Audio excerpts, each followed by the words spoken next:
Merci, Monsieur le Président.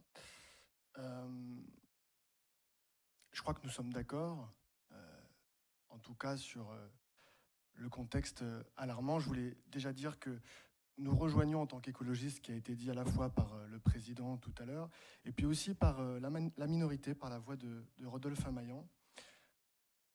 Nous sommes tous conscients, je crois, que nous vivons une époque où il faut prendre conscience que la majorité des budgets et des usages vont être en tension.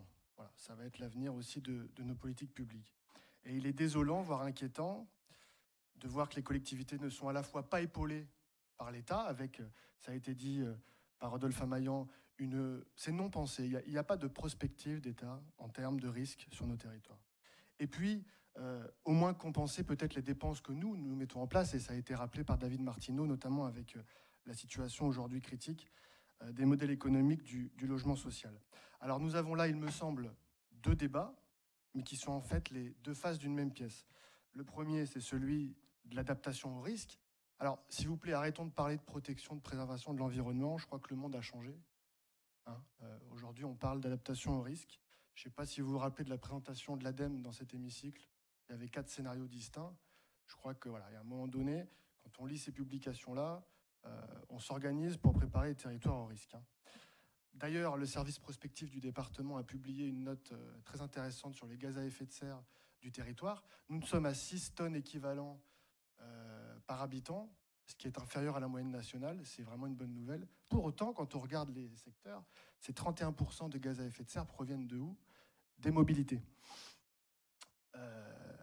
Et donc, quand on s'intéresse, par exemple, à ce qui se passe à Machecou, en fait, on est en train de détruire des zones humides. Et les zones humides, c'est quoi? C'est des puits de carbone. Et les puits de carbone, ça absorbe du CO2. Donc en fait, d'un côté, on détruit notre capacité sur le territoire à absorber du carbone, et de l'autre, on continue de construire des routes pour continuer d'émettre du carbone. On ne dit pas que ce qui a été fait avant n'était pas la bonne solution, il fallait développer les routes. On dit juste que dans un monde qui devient contraint, gouverner à un moment, c'est choisir, et ça sera le cas de plus en plus dans les années à venir. Et puis le deuxième débat, c'est celui des recettes. Ça a été dit par Ali, ça a été très bien expliqué, et nous savons tous les contraintes que nous avons à faire dans chacune de nos politiques publiques. Les TVA et les DMTO, c'est 50% de nos recettes, c'est en baisse, et on nous demande de l'effort. Donc voilà, à un moment, quand les dépenses sociales augmentent et que la population aussi, il va falloir préparer l'avenir. Donc il ne s'agit pas du tout de dire ici que le département n'honore pas sa mission sociale. Je crois que depuis 2 jours que nous sommes ici, nous avons bien compris que nous étions au rendez-vous, et le président et chacun des vice-présidentes et vice-présidents l'ont démontré. Il s'agit de dire que